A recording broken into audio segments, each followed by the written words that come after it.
আপনার মনে অনেক বাসনা রয়েছে, আপনি চাইছেন সেগুলো পূরণ হোক। তাহলে একটা কাঁচের গ্লাসে জল নিন এবং আপনি ম্যানিফেস্ট করুন।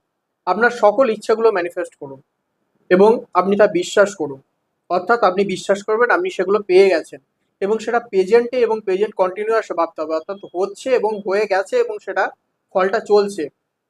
যে আমি সাকসেস পেয়ে গেছি, আমার প্রচুর পরিমাণে জীবনে অর্থগমন হচ্ছে, এই ধরনের আমার ব্যাংকে প্রচুর পরিমাণ ব্যালেন্স রয়েছে, এগুলো ভাববেন এবং ভাবার সাথে সাথে ইউনিভার্সকে থ্যাংক ইউ জানান এই ইচ্ছাগুলো পূরণ করার জন্য।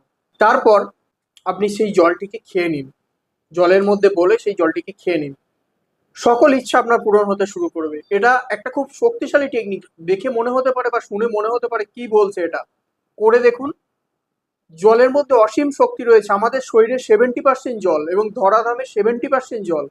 জলের মধ্যেই সেই ক্ষমতা রয়েছে। করে দেখুন, হাতে নাতে ফল পাবেন। আগেকার দিনে দেখবেন মুনি ঋষিরা জলের মধ্যে দিয়ে এরা তথাস্তু বলতো। কারণ কি? কারণ জলের মধ্যে সেই ক্যাপাসিটি রয়েছে, জলের মধ্যে সেই পাওয়ার রয়েছে। আপনারা করে দেখুন, দারুণ রেজাল্ট পাবেন।